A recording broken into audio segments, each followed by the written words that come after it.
articles already written about me. I don't know if anybody's read them by a journalist named Mariah Blake that appeared in the Republic and Mother Jones. So some of this might be old, but there are still new information that wasn't covered in those articles. Hopefully you'll find that interesting as well. Because this is my first time, I'm a newbie at this, I thought it wise to kind of read, because I have a lot of ground to cover, and if I don't, I'd probably eat into all your time, and she would not like that. No, I don't want that to happen. Take that long extended. Yeah, sorry. This is kind of where I want to start. We'll see how it goes. I am the secret son or love child, as depicted in a recent article of Reverend Sam Park, a billionaire founder of Unification Church and proclaimed the Messiah of all mankind.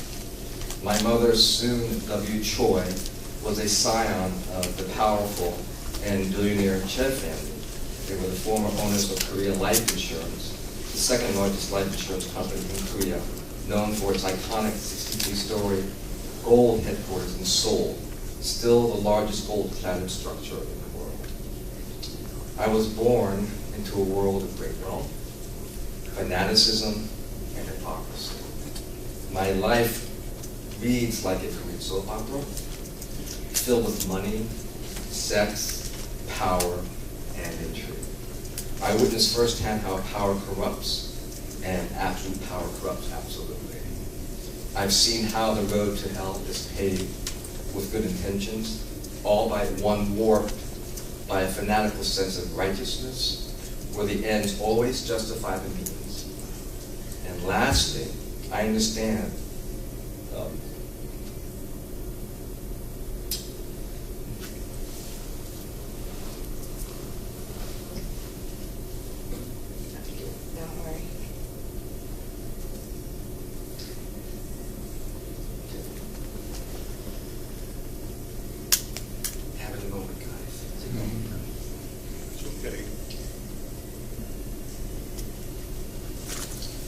I understand the psychology of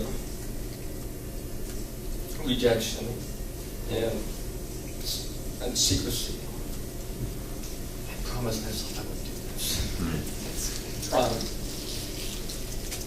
The circumstances surrounding my birth condemned me for a large majority of my life to a life lived in the shadows. Okay,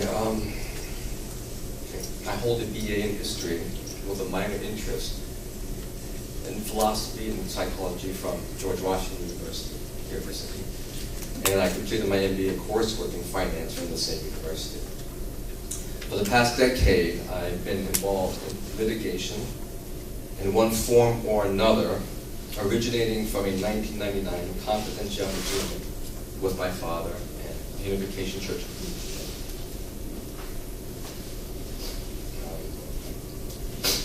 Like my mother, I was once conditioned to believe that my father, Reverend Sam Moon, was the Messiah of all mankind. But unlike my mother, who was brought into the Unification Church by her mother, my grandmother, I was born into it. I did not undergo a, quote, conversion experience, nor did I have to renounce my family members or give up a former way of life. The church was my way of life.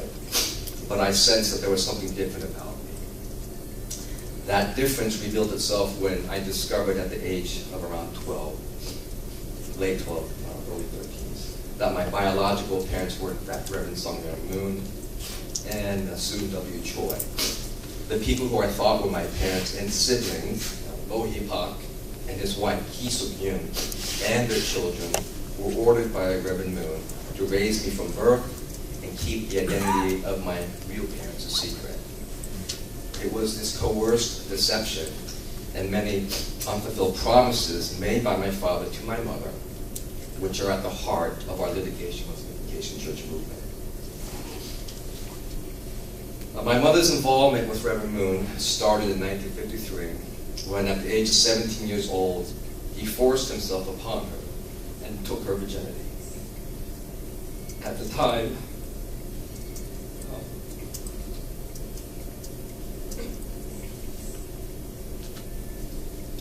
my father said that because my mother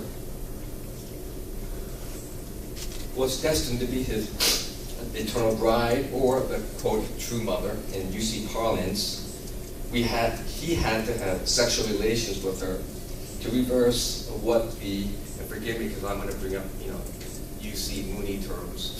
And some of you might know it if you follow the church, but a lot of you won't. But just indulge me there with me, because there are a lot of unificationists out there who may see this and it will probably help them. But again,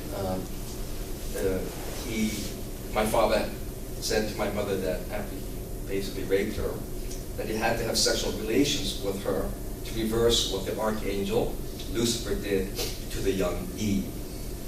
Reverend Moon taught that the biblical Eve was seduced by the archangel Lucifer when she was 17 years old, which was the real reason for the fall of man as described in the Bible. That's how we think about the fall of man. One cannot understand the context of our involvement with my father in the Unification Church without first becoming aware of the central role my mother's family, the Chef family, played from the inception of his nation's spiritual movement. For both Mooney and non-Mooney alike, the implications of this, quote, hidden history of the Chef family are compelling and significant. When my father first met my grandmother in 1953, he knew from her name that she was going to be a very important person to him. Her name was Duksam Lee, and literally that translates into attaining the three, which is quite an odd name, even by Korean standards. But to any Mooney, her name was significant because it represents the central mandate of the divine principle, the unification belief system, which was the three blessings depicted in Genesis 1:28, which is to be fruitful, to multiply, and to have dominion over creation. Owing to the Chef family affluence, my grandmother was the primary financial backer of the nascent Unification Church movement, donating several $1 million throughout the 50s and 60s. In fact, there probably wasn't a soul who wasn't helped by my grandmother in the early church days, which is the reason why she's such a beloved figure within the Unification Church. Counting in today's dollars, $1 million from the mid-1950s would equate to approximately $8.5 million today. In addition to selling her $1 million mansion in the early 50s and donating the proceeds to the church, she continually donated significant amounts over the decades leading up to her passing in 1973. Forgive my sniffling. Do you want a tissue? Somebody can get tissue. Yeah. I have a tissue. So I can stop this annoying sniffling. Anybody got a tissue now? You got one. Here we go. Thank you for bearing with me. It's not an order. That's right. Okay. Hopefully I'll be sniffle free now. Let's see if I can do it. Okay. Okay. My grandfather, Song Mo Che, was a substantial businessman in his era. He was a self-made millionaire by 26, back with $1 million, which is really something. And despite making and losing a fortune 3 times, by the early 1950s, when my grandmother joined the Unification Church, he had firmly laid the foundation for the Shindona group, which was the Chef family-owned conglomerate. And he laid that foundation for it to grow into the multi-billion-dollar enterprise it became. As my grandfather's business expanded, his influence reached into the border of power in Seoul, Korea. On many occasions, he was sent at the personal request of the president, at that time, Park Chung-hee, to lead trade negotiations with the U.S. and Washington. And during the Park Chung-hee years, he had a direct phone line to the Blue House, the hotline, as they call it. And he was head of the organization akin to the Council of Economic Advisors in the U.S. And he would closely advise the president on economic policy. My grandfather built an elite business group and became the second richest man in Korea, as judged by tax payments, behind Byung-Chul Lee, the founder of the Sang-Sum Group, who was a close personal friend of his. It's kind of ironic that when they, the wealthiest men in Korea, met for lunch, they would mostly end up talking about their family and kids and not business. In some ways, this epitomized the type of man my grandfather was. Despite all his success and power, what really mattered to him the most was the well-being of his children and employees. At heart, he was a humble and noble man and was considered to be the most ethical businessman of his generation. And that is a fact my mother and I are most proud of. Especially being Korean. Especially being Korean, where corruption was enormous. Basically still is today. Given the family standing, it's easy to see why my father was transfixed on gaining the support of the Ches. With my grandfather's support, the corridors of power and finance would have been wide open to this nascent movement. There's no telling how he might have, or how high he might have risen with the right backing. For my father, the Ches were the jewel in the crown for the fulfillment of his messianic vision. To non-Moonies, the following is nonsensical, so again, indulge me and bear with me. But my father told my mother repeatedly that God was trying to, quote, consummate all of human history through the Che family. He believed that my grandfather stood in the historical archangel position. My two uncles, my mother's younger brothers, stood in the historical Cain and Abel position. And my mother and her oldest sister, who both joined the church soon after my grandmother joined in 1953, they stood in the historical Leah and Rachel position. My father believed he had to model, again, indulge me further because this is helpful to Moonies, and it might be boring to you, so please bear with me.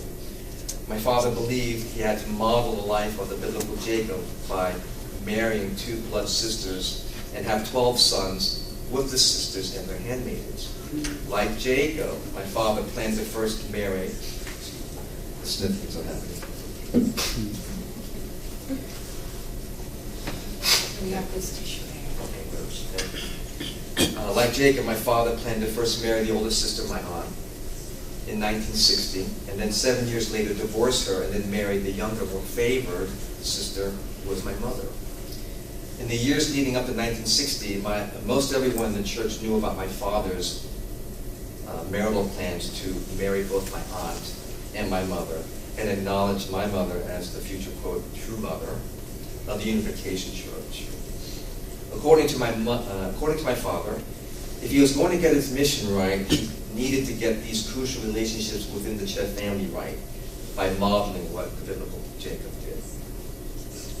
Unfortunately, due to my father's overactive libido, which resulted in several unintended pregnancies with other women, my aunt's faith in my father eroded and culminated in her leaving the Unification Church soon after her official engagement to him in the late 1959. All this is stuff hardly anyone used to know. So this is like the hidden history, what they, for good reason, have tried to keep quiet because it completely is. It's anathema, and it contradicts what they've been teaching the people from 1960. So, after my aunt broke off their engagement, my father went into a tailspin. A relationship they had cultivated over 7 years, which was central to his mission, simply evaporated. Rather than acknowledging his own responsibility, he blamed my aunt and the Ches for failing him, which is the typical Reverend Moon modus operandi of passing the buck and blaming everyone else except himself. However, he had a dilemma. He had to keep to the, quote, heavenly schedule and be married in the spring of 1960 when he was 40 years old. Moonies believed that the number 40 holds significant cosmic importance, so he needed to quickly find a bride in a short period of time, about 4 months. Talk about a rebound situation. That's basically what happened when he chose Hak Jahan, the Christmas to be his wife. Since he felt rejected by the Ches due to what he believed was my aunt's betrayal, which he took as a personal affront to his authority and wishes, he ended up choosing Hak Jahan, the current Mrs. Moon. The only criterion he gave to finding his new bride was that she be a nobody and a girl where parental approval was unnecessary. As a teenager, Hak Jahan was smart, hardworking, and pretty. But unfortunately for her, she had a mother who was both ignorant and unkind. In many ways, Hak Jahan was a victim of circumstance, since she was the illegitimate product of an affair between her single mother and a married man with whom she attended the same-sex cult prior to her joining the Unification Church, and where her mother ended up working in the kitchen as a maid. Since Hak Jahan's biological father didn't claim her as his daughter, parental approval was never an issue. Fast forward to 1964, and things are not going well for my father and his grandiose plans for world domination. 4 years after the Holy Wedding in 1960, the Messiah, my father, and his perfect bride, Hak Jahan, occurred, and the world barely took notice. One has to understand the general belief of the membership in 1960 in the Unification Church. Moonies at that time, they actually believed and thought that once my father was married to Hak Jahan, that the heavens would open up and the world would miraculously bow down and recognize him as Messiah and his wife as the true mother of all mankind, which is actually symptomatic of magical thinking that tends to go on in cults. The reality, however, was a major letdown. Their eldest child, Yejin, who was initially proclaimed to be a heavenly prince, ended up being a girl. Heejin, the third child, died soon after her birth. And the membership growth was stagnant, and the church still struggled financially. This was in stark contrast to my grandfather, whose wealth and influence continued to expand and prosper during that period.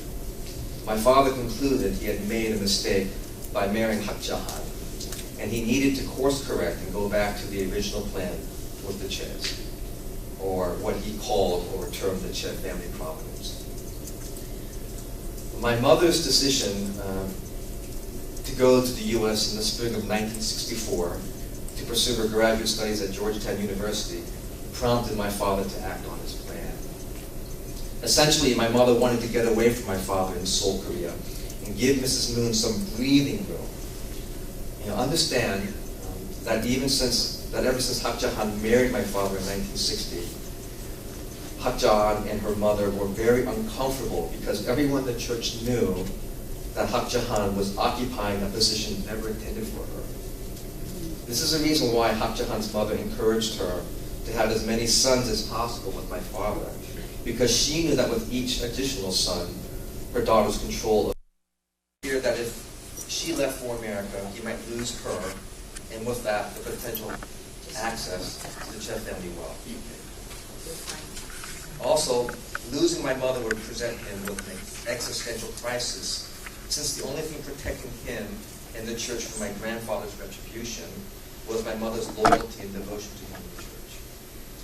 And most importantly, by marrying my mother and conceiving children through her, he would be successful in modeling Jacob's life, or Jacob's course as the movies call it.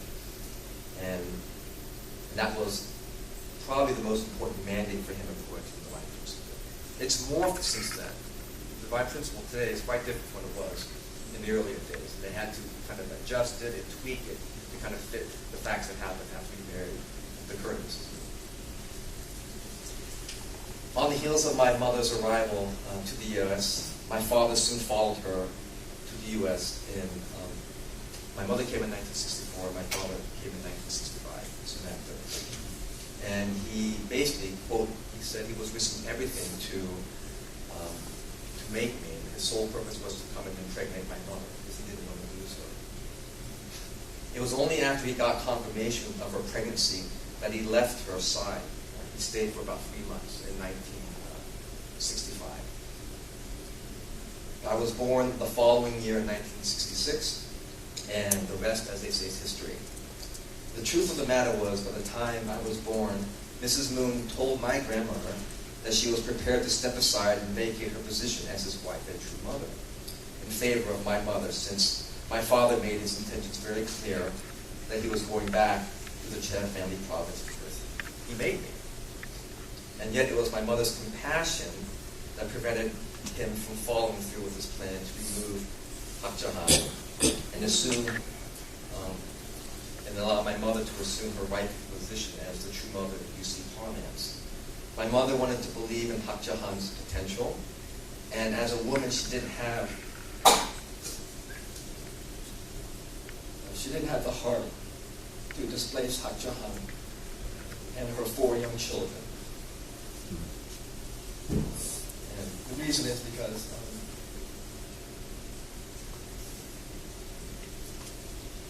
she had to give me up after I was born. So she understood that. In hindsight, my mother knew that what she knows, that if she knew then what she knows now, she would have taken a hard approach. After I was born, my father wanted to have more children with my mother, but she refused because she couldn't bear the heartbreak of having additional children taken from her and raised by another family in order to keep things a secret from my grandfather. What I've just explained is part of the real hidden history of Unification Church. And it's taken a long time for me to reach this podium in order to set the historical record straight. But I'm relieved this day has finally come, since I am no longer burdened with the secret. Given the implications for the Unification Church and the legitimacy of Mrs. Moon as the true mother of the Unification Church and her offspring as the true children or legitimate heirs according to the principle, it's easy to see why the Unification Church movement has wanted to keep this information under wraps and why they have gone to extreme legal lengths to try and maintain secrecy. To argue that my mother is the rightful true mother of the Unification Church is not difficult, since Mrs. Moon herself had already done so when she was prepared to vacate her position to my mother in 1966 and 1967 timeframe. But with the passage of time, concluding a sympathetic world of great wealth, privilege, and absolute power, it's easy to see how Hak Jahan lost touch with the conscientiousness of her youth. Add to this the sad reality of her own upbringing by her mother, and it's easy to see how Hak Jahan never developed the proper skills to raise her own children, who most would be for today.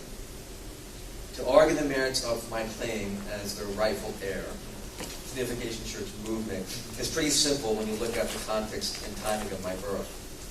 If Hak Jahan was the destined true mother of the Unification Church movement, why did my father step outside of that sacred and holy marriage and create me? And why did he tell my mother at the time that he was risking everything to do so? Well, in my book, that kind of makes me a pretty important contributor. In the UC sense, of course. And it's one of the reasons why some of my half-siblings either hate or are indifferent towards me. This is fine by me, since due to the Moon's family abuse cycles and their tendency towards narcissistic personality disorder, which is transferred from parent to child, and their delusional absolute thinking, i.e. believing that they're special and therefore mistreating others more people. This type of thinking behavior is something that I do not share with my mother. Now please don't get me wrong here. I'm not campaigning to be the next Messiah or something of that ilk. Because frankly, I'm not interested, nor am I afflicted with the need to feel special or superior at the expense of others. Well, that's just what he's saying. Really? Because he's more special than you all the time. You are cuter. Oh, well, that's debatable. Okay, there you go. Sorry. I'm hopefully aware of my limitations, and I'm wise enough not to presume that anybody needs me to get closer to God. Believing or claiming to have this, quote, special or true insight into what God wants is a very slippery slope toward complete ego identification. My mother and I have had a unique life that most find hard to comprehend. To us, it's the only life we've ever known, so there's no point in comparison. But from the outside looking in, I can now appreciate its novelty. Nevertheless,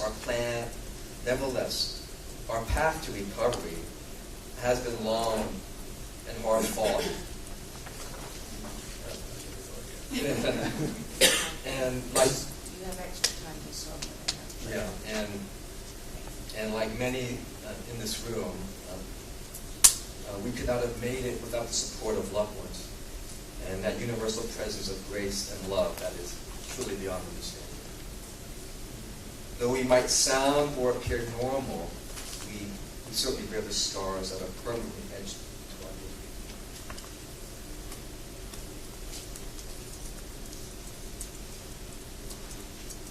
A favorite quote of mine is from Khalil Gibran, who said that the deeper that sorrow carves,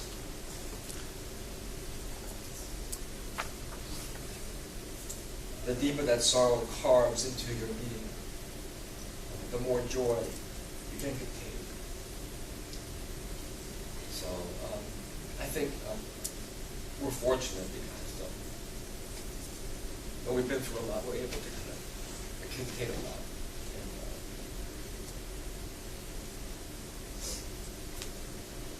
And so that's the blessing of this Holy Spirit. And also coming to, it's just amazing.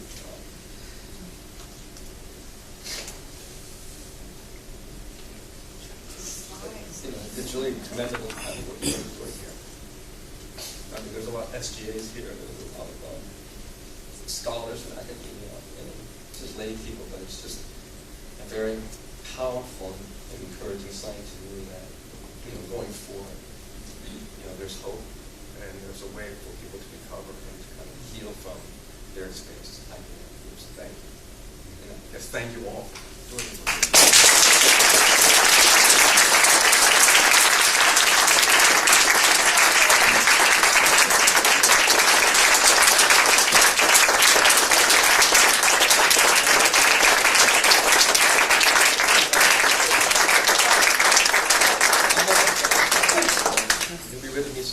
I think I got one more thing. He's trying to keep up with his dad and just go on and on. 8 or 10 hours. Yeah, just give up your day. That is torture, yes. Okay. So, my mother, she endured, sexual exploitation from my father at the age of 17.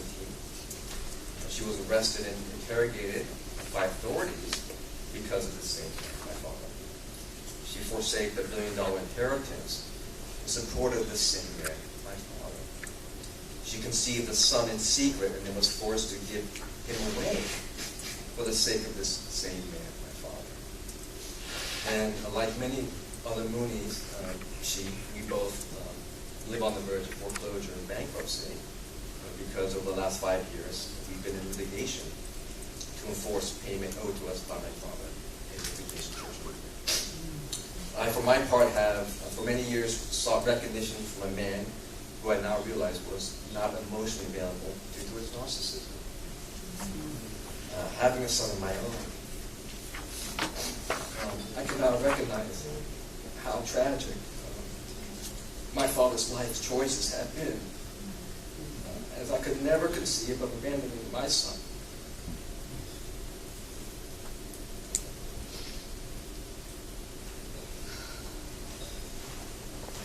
Let alone living a life without him. My father is truly a sad and tragic human being. And the bottom line with him is this. One cannot claim to be the Messiah or true father of all mankind and not be a father to his own son. It's really the ultimate hypocrisy. Right?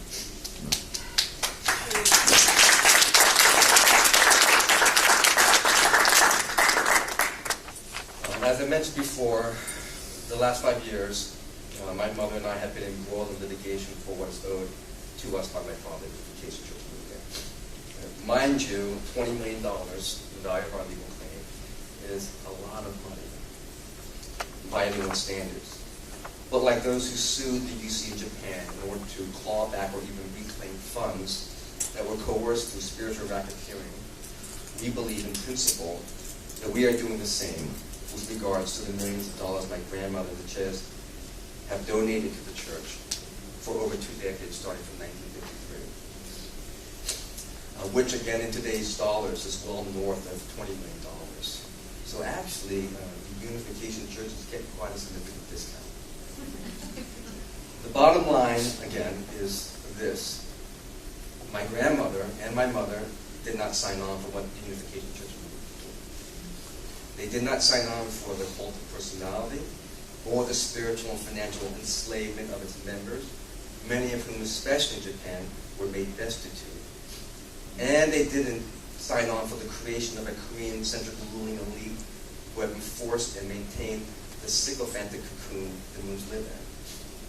If the UC ever hopes to become a viable and legitimate organization, it needs to get back to the unification part of its namesake.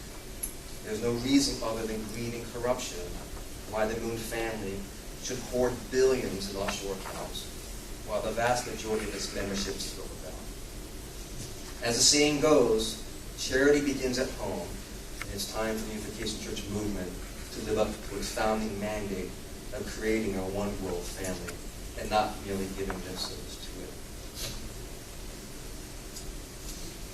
Our hope for coming forward today is really to inspire others to have the courage to take back their power and stop participating in the lie that unfortunately became the Unification Church movement.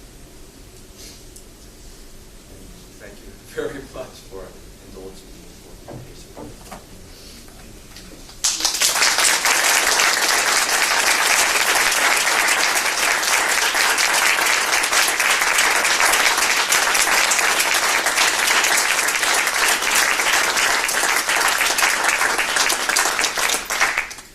One more point I wanted to make.